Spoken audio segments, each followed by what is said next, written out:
Bismillahirrahmanirrahim. Assalamualaikum warahmatullahi wabarakatuh. Alhamdulillah wassalatu wassalamu ala Rasulillah wa ala alihi wa sahbihi mawalah amma ba'du. Kita lanjutkan kajian kita kitab Al-Arba'in An-Nawawiyah. Pada kesempatan kali ini kita baca Al-Haditsus Tsani, hadis yang kedua. An Umar radhiyallahu anhu aidan qala bainama nahnu julusun 'inda Rasulillah sallallahu alaihi wasallam ذات يوم اطلع علينا رجل شديد بياض الثياب شديد سواد الشعر لا يرى عليه أثر السفر ولا يعرفه منا أحد حتى جلس إلى النبي صلى الله عليه وسلم فأسند ركبتيه إلى ركبتيه ووضع كفيه على فخذيه وقال يا محمد أخبرني عن الإسلام فقال رسول الله صلى الله عليه وسلم الإسلام أن تشهد أن لا إله إلا الله وأن محمد رسول الله وتقيم الصلاة وتؤتي الزكاة وتصوم رمضان وتحج البيت إن استطعت إليه سبيلا قال صدقت فعجبنا له يسأله ويصدقه قال فأخبرني عن الإيمان قال أن تؤمن بالله وملائكته وكتبه ورسله واليوم الآخر وتؤمن بالقدر خيره وشره قال صدقت قال فأخبرني عن الإحسان قال أن تعبد الله كأنك تراه فإن لم تكن تراه فإنه يراك قال فأخبرني عن الساعة قال ما المسؤول عنها بأعلم من السائل قال فأخبرني عن أمارتها قال أن تلد الأمة ربتها وأن ترى الحفاة العراة العالة رعاء الشاء يتطاولون في البنيان ثم انطلق فلبثت مليا ثم قال يا عمر أتدري من السائل قلت الله ورسوله أعلم قال فإنه جبريل آتاكم يعلمكم دينكم رواه مسلم. Hadis yang kedua ini diriwayatkan oleh Umar radhiyallahu anhu.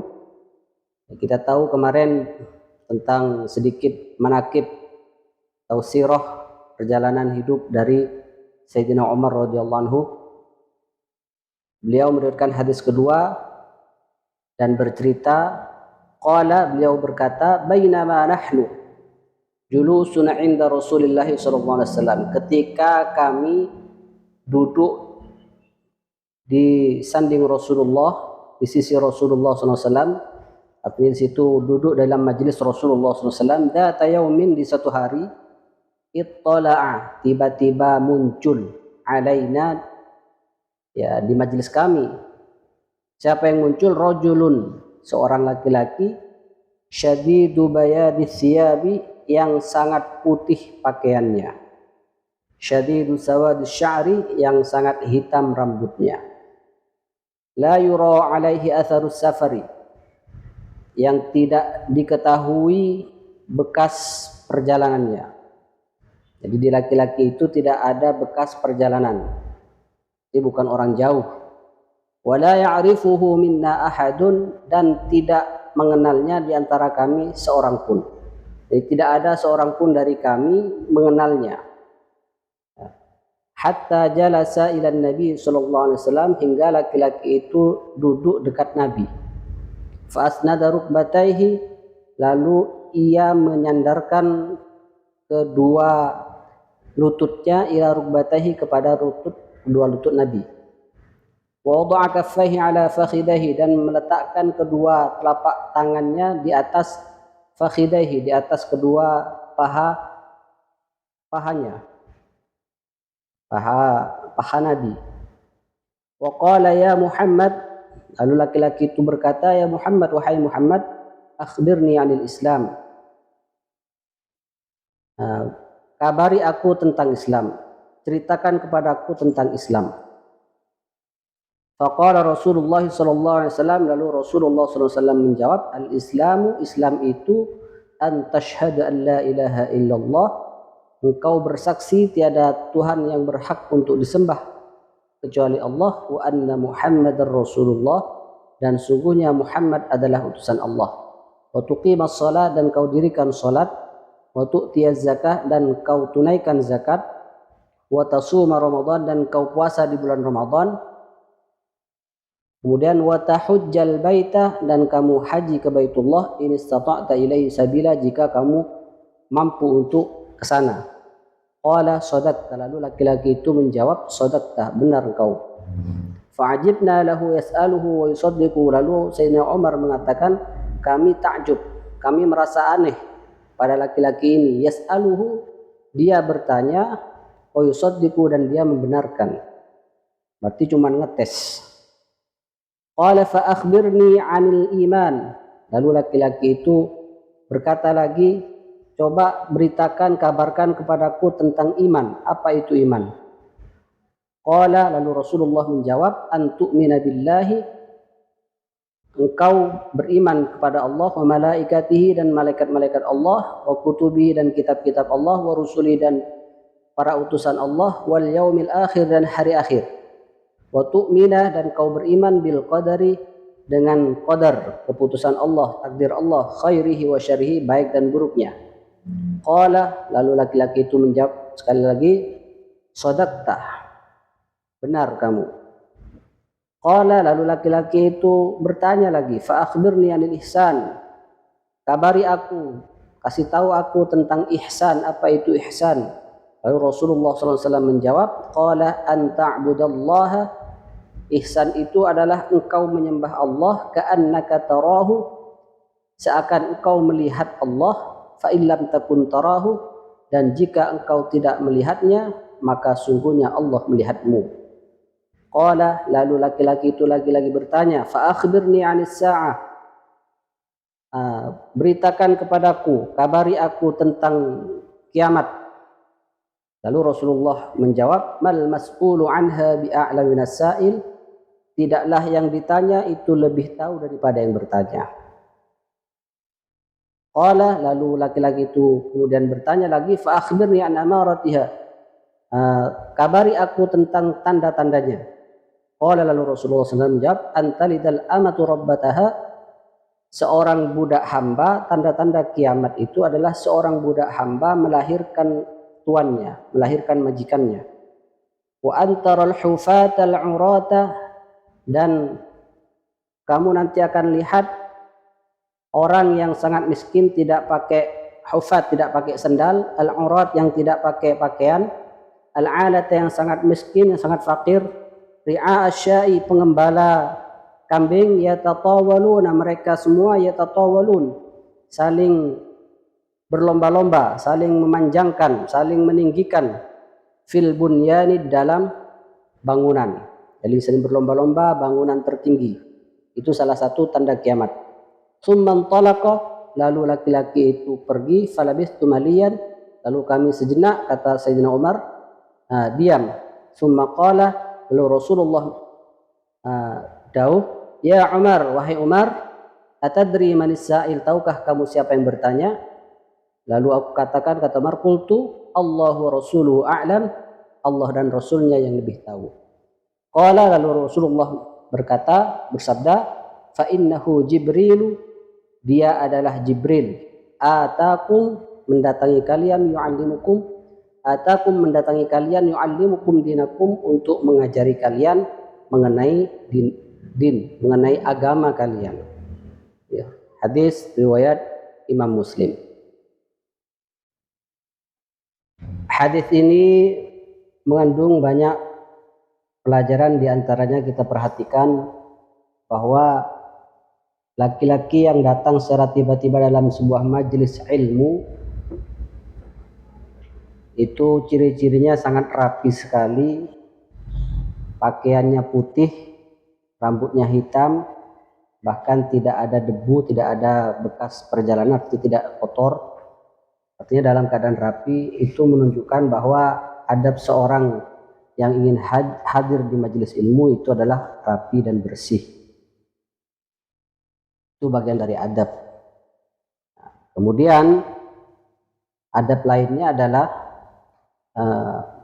bagi yang duduk di majelis itu, kalau ada yang hadir, baru hadir, itu tidak perlu dipermasalahkan meskipun yang hadir itu asing, ya.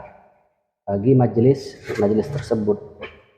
Tetap dipersilahkan, dan bahkan situ tiba-tiba langsung laki-laki yang hadir di majelis Rasulullah SAW itu langsung dekat duduk di depan Rasulullah SAW. Ya, sampai fa'asnada rukbatayhi ila rukbatayhi, menempelkan kedua lutut Nabi. Jadi karena begitu dekatnya itu, dia tiba-tiba dekat, duduk dekat, orang asing, tidak pernah terlihat sebelumnya, tiba-tiba datang dan duduk dekat Rasulullah SAW. Tentunya banyak yang menggerutu mungkin saat itu. Hanya saja tidak diungkapkan. Nah, lalu laki-laki yang datang secara tiba-tiba itu tiba-tiba bertanya ke Rasulullah, "Ya Muhammad." Ya. Bahkan manggilnya pakai nama lagi kan istilahnya. Di sini para ulama menafsirkan bahwa panggilan nama langsung ini sebelum adanya larangan memanggil nama Rasulullah SAW dengan namanya. Dan ini juga bagian dari adab, bahwa kalau bertanya itu jangan malu-malu. Jadi di majelis ilmu, ya, sebagai murid, sebagai santri itu jangan pernah malu untuk bertanya. Ini diantara yang diajarkan dari kehadiran laki-laki ini yang tiba-tiba datang bertanya, ya, tentang banyak hal di sini. Tentang setidaknya ada 3-4 hal. "Ya Muhammad, akhbirni anil Islam." Wahai Muhammad, sudah manggil namanya istilahnya, enggak manggil ya Rasulullah. Ini menunjukkan betul-betul penyamaran yang sempurna dari laki-laki ini. Menunjukkan laki-laki yang asing. Kemudian faqala Rasulullah SAW, "Akhbirni anil Islam," beritahu aku tentang Islam. Jadi kalau ada orang yang nanya tentang Islam, meskipun secara kasat mata atau secara penilaian kita manusia biasa adalah dia kurang sopan, harus tetap kita sabar, ya, bertanya tentang Islam. Rasulullah menjawab, "Al-Islamu an tasyhadu an la ilaha illallah." Tadi dijawab oleh Rasulullah tentang rukun Islam yang 5 itu. Ya, kamu bersaksi bahwa tidak ada zat yang berhak untuk disembah kecuali Allah. Ya, la ilaha illallah itu adalah terjemahnya adalah tidak ada zat atau tidak ada Tuhan yang berhak untuk disembah dengan hak kecuali Allah. Ya, kalau Tuhan yang disembah banyak, cuman disembahnya tidak dengan hak. Yang hak disembah hanyalah Allah Subhanahu wa taala. Wa anna Muhammadar Rasulullah, dan bersaksi bahwa Muhammad adalah utusan Allah. Jadi persaksian itu ada 2 macam, yaitu persaksian terhadap tauhid dan juga persaksian terhadap risalah nubuwah. Jadi mengakui kerasulan atau risalah Rasulullah SAW. Wa tuqimas shalah, dan yang kedua tentang Islam itu adalah mendirikan sholat. Nah, kita akan diulas lebih luas lagi tentang rukun-rukun Islam ini nanti di hadis ketiga, kalau nggak salah itu akan dibahas lagi mengenai rukun Islam. Ini yang disebut Islam. Wa tu'tiyaz zakat, dan membayar zakat, wa tasuma Ramadan, wa tahujjal bait. Jadi kalau ada yang bertanya tentang Islam, sebutkan saja rukun Islam yang 5 ini. Ya. Jadi yang pertama memang urutannya adalah ya bersyahadat. Kalau sudah bersyahadat baru belajar sholat. Ini urutannya seperti itu. Jadi jangan semuanya langsung disuruh kerjakan, ya. Syahadat, habis itu sholat, habis itu bayar zakat, habis itu puasa. Udah pusing duluan. Enggak jadi betah di dalam Islam. Jadi orang bertanya tentang Islam, terutama non-muslim yang bertanya, maka jelaskan secara runtut, secara berurutan. Nah, kalau dia mau masuk Islam, cukup bersyahadat dulu, baru belajar sholat. Kalau sudah sholatnya bisa, baru nanti jelaskan tentang bagaimana cara menghitung zakat, cara membayar zakat. Nah, baru nanti kalau udah tiba waktunya puasa Ramadan, ya jelaskan kewajiban berpuasa di bulan Ramadan. Dan kalau kebetulan dia orang yang mampu secara finansial, mampu juga dalam fisiknya, maka juga disebutkan juga nanti ada kewajiban untuk berhaji. Jadi secara bertahap dilakukan. Itu tentang Islam. Jadi kalau bertanya tentang Islam, nggak usah bingung apa itu Islam, ya sebutkan saja rukun Islam. Makanya di sini laki-laki itu qala shadaqta, kamu benar. Jadi kalau dia bertanya tentang Islam, dijelaskan dengan rukun Islam, itu sudah jawaban yang benar. Fa'ajibna lahu yas'aluhu wa yusaddiquhu. Ya, kata Sayyidina Umar, kami heran ada laki-laki yang bertanya tapi dia membenarkan, seolah dia tahu sudah jawabannya apa yang ia tanyakan. Ini menunjukkan laki-laki itu hanya ngetes, ya, nggak betul-betul ingin tahu. Ya, maka semakin penasaran. Jadi orang-orang yang hadir di majelis Rasulullah itu semakin penasaran dengan siapa laki-laki ini. Qala, setelah itu laki-laki itu bertanya lagi, fa akhbirni anil iman. Ya, bertanya tentang iman. Sekarang kabarkan aku, kasih tahu aku tentang iman. Lalu Rasulullah menjawab dengan rukun iman. Jadi setelah Islamnya benar, baru imannya ini kalau ditanya adalah jelaskan tentang rukun iman. An tu'mina billahi wa malaikatihi. Jadi rukun iman itu adalah kamu beriman. Apa iman itu? Ya kamu beriman pada Allah, percaya dan yakin. Ya. Di sini ulama mengatakan al-iman itu adalah at-tasdiq bil jinan, al-iqrar bil lisan. Jadi ada pembenaran dalam hati dan ada ikrar dengan lisan, ya, wal amalu bil arkan, dan ada amal dengan anggota badan. Itu iman. Iman kepada siapa? Billah, iman kepada Allah, wa malaikati, dan malaikat-malaikat Allah, wa kutubihi, dan kitab-kitab Allah, wa rusulihi, dan utusan-utusan Allah, wal yaumil akhir, dan hari akhir, wa tu'mina bil qadri khairihi wa syarrihi, dan beriman tentang adanya takdir. Ya, jadi beriman dengan takdir. Maksud beriman kepada Allah tadi antu'mina billah, tadi adalah at-tasdiq. Jadi membenarkan bahwa Allah itu bersifat sempurna. Ya, Allah punya sifat-sifat sempurna, dan sifat-sifat Allah ya itu tidak sama dengan makhluk. Walam yakul lahu kufuwan ahad, tidak ada yang menyerupai. Ya, pokoknya semua sifat-sifat makhluk itu berbeda dengan sifat-sifat Allah. Laisa kamitslihi syai'un wa huwas samiul basir. Itu iman kepada Allah adalah meyakini bahwa Allah adalah zat yang menciptakan dan zat yang punya sifat-sifat kesempurnaan. Ya. Kemudian wa malaikatihi, dan juga beriman bahwa Allah punya makhluk yang namanya malaikat. Malaikat-malaikat Allah. Jumlahnya tidak ada yang tahu kecuali Allah. Jumlah para malaikat. Ya. Sangat banyak sekali jumlah para malaikat. Hanya saja dalam Ahlus Sunnah wal Jamaah yang wajib diketahui itu adalah 10 malaikat. Termasuk iman kepada para malaikat adalah meyakini bahwa malaikat itu adalah makhluk-makhluk Allah yang Allah ciptakan dari cahaya, dan mereka semua sangat taat dan gak pernah maksiat. Ya.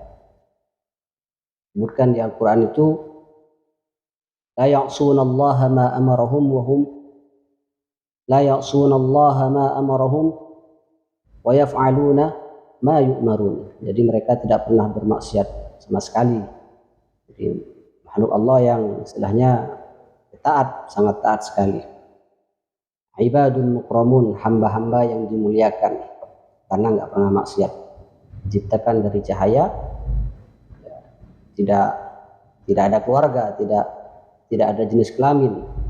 Hanya saja kalau datang membawa wahyu seperti malaikat Jibril itu menyamar, dihadir dalam bentuk atau dalam rupa manusia biasanya laki-laki, ya, laki yang sangat ganteng, ya, rapi, tadi disebutkan itu, dan malaikat Jibril nanti disebutkan di akhir hadis.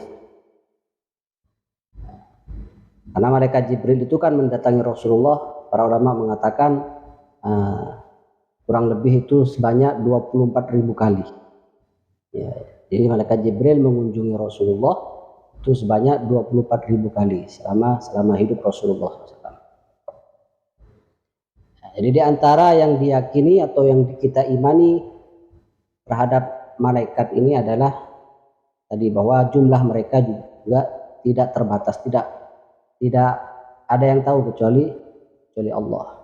Disebutkan dalam sebuah hadis itu bahwa di langit yang 7 tingkat, 7 lapis itu tidak ada satupun, ya, tempat sebesar maudhi'a qadamin, sebesar telapak kaki atau sebesar kaki, wala shibrin atau sebesar jengkal, tidak sejengkal tempat pun di langit yang 7 itu kosong, ya, kecuali di situ ada malaikat.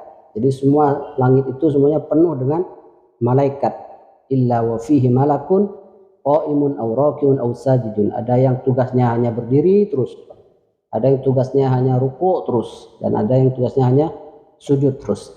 Itulah malaikat, begitu taatnya. Kalau sudah suruh sujud, perintahnya adalah tugasnya sujud, sujud sampai nanti hari kiamat. Ya, itu mengenai iman kepada para malaikat. Kemudian iman kepada kitab-kitab Allah Subhanahu wa taala. Kitab Allah Subhanahu wa taala yang diturunkan kepada para nabinya. Ada Taurat, ada Zabur, ada Injil, ada Al-Qur'an yang terakhir sebagai kitab terakhir yang diturunkan pada nabi terakhir. Dan selain kitab-kitab Allah itu ada namanya suhuf, lembaran-lembaran, seperti yang diberikan kepada Nabi Musa, suhuf Ibrahim wa Musa, dan kepada Nabi Ibrahim itu mendapatkan suhuf, ya, lembaran-lembaran yang berisi wahyu Allah Subhanahu wa taala. Wa rusulihi, dan beriman kepada para utusan Allah.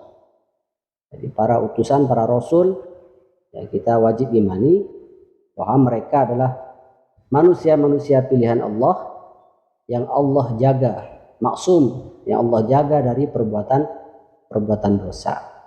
Jadi mereka manusia, al-bashar la kal bashar, manusia tapi tidak seperti manusia. Karena apa?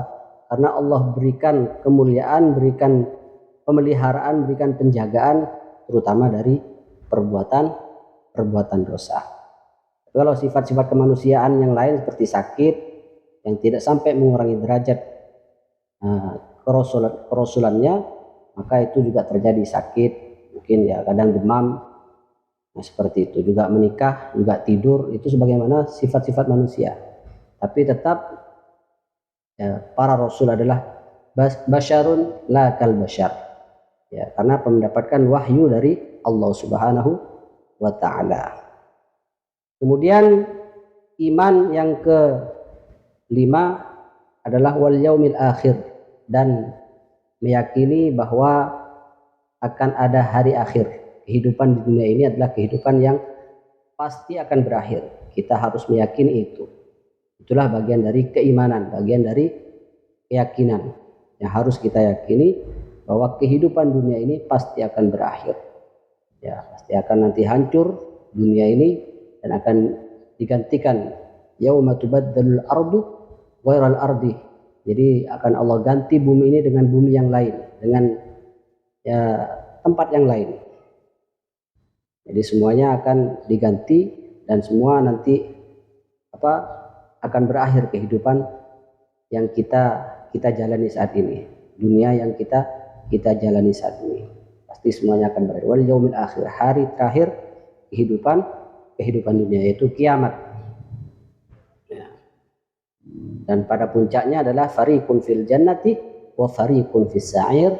Satu kelompok ada di surga dan satu kelompok ada di neraka. Mudah-mudahan kita semua yang hadir di majelis ini, mudah-mudahan Allah Subhanahu wa taala golongkan kita termasuk yang fariqun fil jannah, kelompok yang masuk ke dalam surganya Allah Subhanahu wa ta'ala. Amin Allahumma amin. Kemudian yang keenam, wa tu'mina bil qadari khairihi wa syarrihi, beriman dengan qadar, dengan takdir, keputusan Allah Subhanahu wa taala, khairihi wa syarrihi, baik dan buruknya.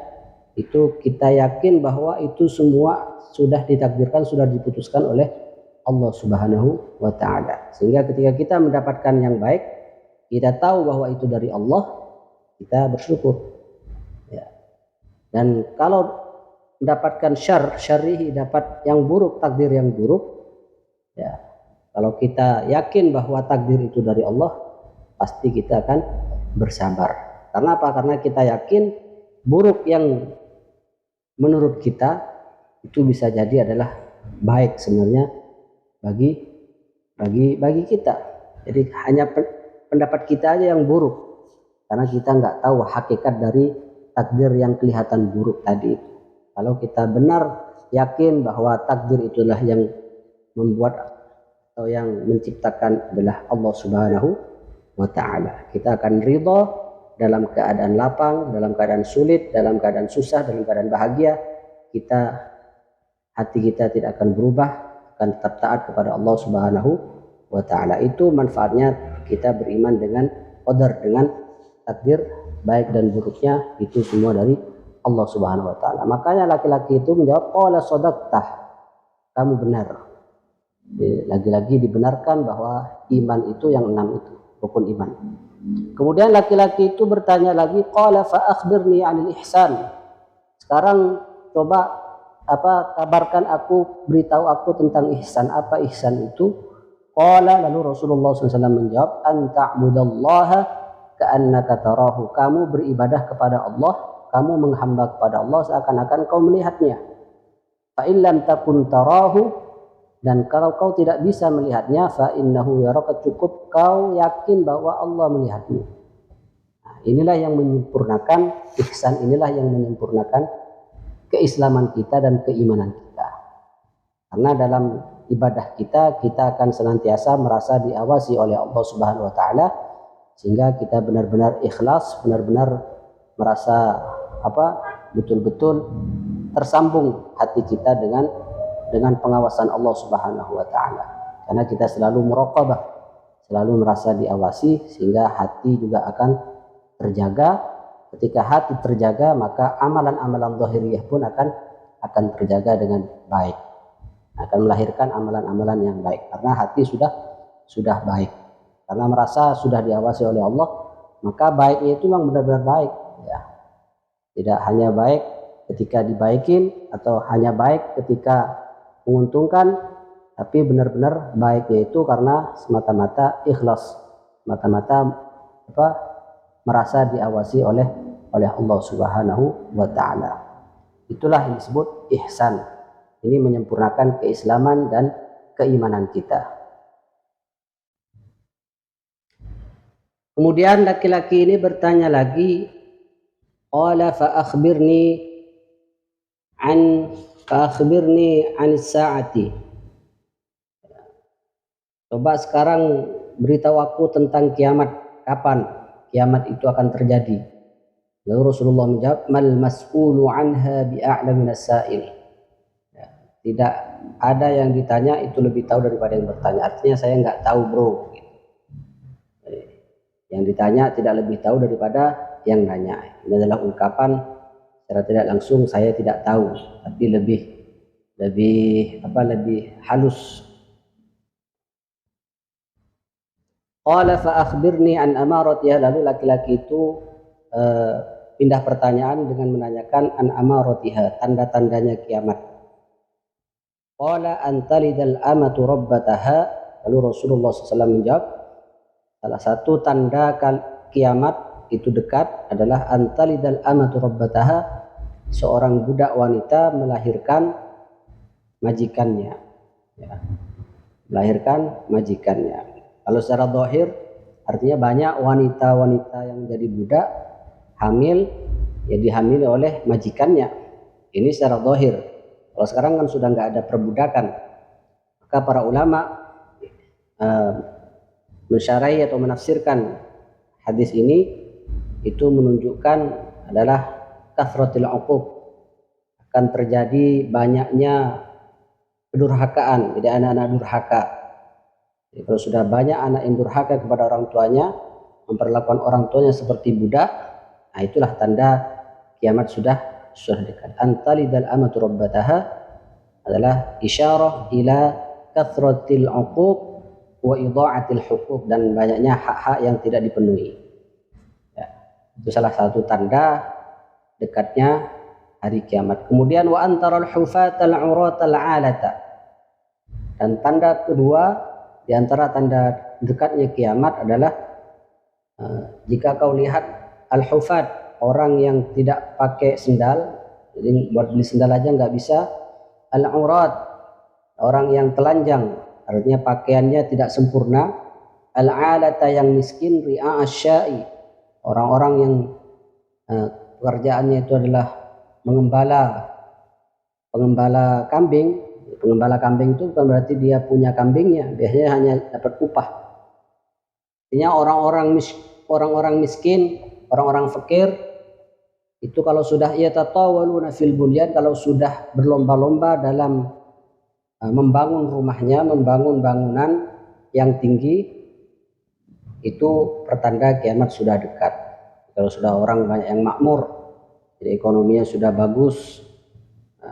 Atau bisa jadi orang-orang miskin yang sebenarnya masih miskin, hanya saja berlomba untuk terlihat kaya. Ya, banyak flexing. Seperti saat ini yang sudah kita lihat, ya, aslinya miskin, cuman biar terlihat kaya, akhirnya ya itu flexing. Beli istilahnya outfit, beli pakaian-pakaian, atau beli gadget, beli handphone, atau biar terlihat seperti orang kaya. Padahal semuanya mungkin utang atau nyicil atau pinjam. Yang penting terlihat kaya. Itu bisa jadi seperti itu. Itu juga pertanda kiamat sudah dekat. Ya. Orang-orang miskin yang sudah berlomba dalam hal materi. Di sini yatatawaluna fil bunyan, berlomba. Kalau skala negara ya berlomba memiliki bangunan tertinggi. Ya, ini diantaranya yang dulunya banyak di situ dikembala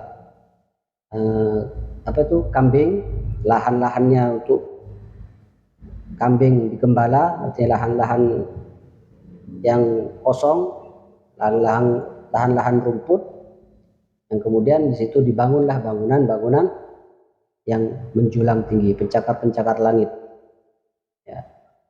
Itu dua di antara tanda dekatnya hari kiamat yang disebutkan oleh Rasulullah SAW. Summan talaqa, lalu laki-laki itu pergi.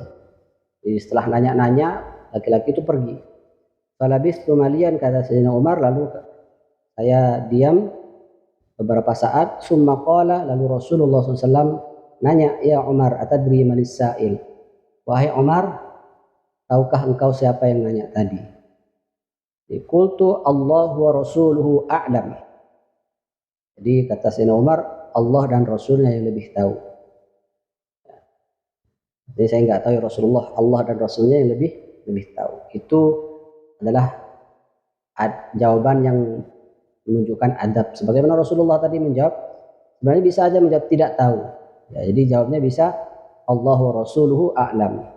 Jadi kalau ditanya gurunya atau tanya kiainya, santri itu nggak menjawab saya tidak tahu, tapi menjawabnya adalah kiai atau guru yang lebih tahu. Itu adalah jawaban yang beradab. Lalu Rasulullah SAW bersabda, fa innahu Jibril, dia adalah Jibril, atakum yang sengaja datang pada kalian, yu'allimukum dinakum, untuk mengajarkan agama kalian. Jadi tadi itu adalah metode Jibril dalam mengajarkan agama Islam. Jadi sistem tanya jawab. Nah, makanya di antara metode belajar pengajaran itu adalah sistemnya tanya jawab. Ya. Jadi guru bertanya itu bukan berarti guru tidak tahu, tapi memang itu adalah metode pengajaran. Seperti bikin soal ujian, itu bagian dari sanad ke sini. Sanad adalah metode Jibril ketika mengajarkan tentang Islam. Kemudian di sini ada hal yang menarik, bahwa ketika Sayyidina Umar menjawab Allah wa Rasuluhu a'lam, itu ada satu pelajaran penting, bahwa seorang murid ya kalau ditanya gurunya, ya, seorang kan Rasulullah nanya, atadri manis sa'il, tahukah engkau siapa yang bertanya? Lalu Sayyidina Umar menjawab, Allahu Rasuluhu a'lam, Allah dan Rasulnya yang lebih tahu. Ya, itu adalah jawaban yang baik. Ini menunjukkan bahwa kalau ada murid ditanya oleh gurunya, meskipun murid itu tahu, ya sebaiknya menjawab ya tidak tahu, atau menjawab guru yang lebih tahu, mohon penjelasannya. Jadi, kalau guru yang nanya kepada muridnya, selain di lembar soal ujian ya, jadi kalau tanya di kelas atau tanya di majelis, itu ya mohon penjelasan guru, mohon penjelasan kiai, mohon penjelasannya Gus. Nah, seperti itu. Kenapa kok menjawab harus mesti menjawab seperti itu? Para ulama mengatakan li'annahu illam ya'lamhu faqad kadhiba. Nah, karena kalau jawab tidak tahu, ya padahal dia tahu kan sudah bohong. Jadi sebaiknya memang mohon penjelasannya. Wa in alimahu, kalau dia sudah bilang tahu, ya sudah tahu, hurima min barakati lafzi ustadzihi, maka dia sudah terhalang dari lafaz, dari kalimat-kalimat yang terlontar dari gurunya. Jadi kalimat yang terlontar dari seorang guru ketika kita dengar sebagai murid itu adalah kalimat-kalimat yang penuh berkah. Makanya beda antara hasil membaca dengan hasil mendengar dari ucapan yang disampaikan oleh guru kita. Jadi mendengar kalimat-kalimat yang disampaikan oleh guru itu membawa berkah. Makanya meskipun tahu, ya alangkah baiknya bilang mohon penjelasan dari guru, dari ustadz. Nah, itu diantaranya manfaatnya biar tidak terhalang dari keberkahan kalimat-kalimat, lafaz-lafaz yang diucapkan oleh gurunya. Ya. Sekaligus tentunya pasti akan ada tambahan ilmu, tambahan faedah, tambahan keterangan yang mungkin tidak diketahui oleh seorang murid, karena tentunya pengetahuan guru justru lebih luas daripada pengetahuan muridnya. Jadi akan bertambah kuat pengetahuannya dan bertambah luas. Demikian mengenai hadis yang kedua ini. Ya, kalau ada pertanyaan mengenai hadis yang kedua atau mengenai materi-materi yang disampaikan di hadis kedua ini, silahkan tulis di kolom komentar. Kurang lebihnya mohon maaf. Hadanallahu wa iyyakum ajma'in. Allahu a'lam bishawab.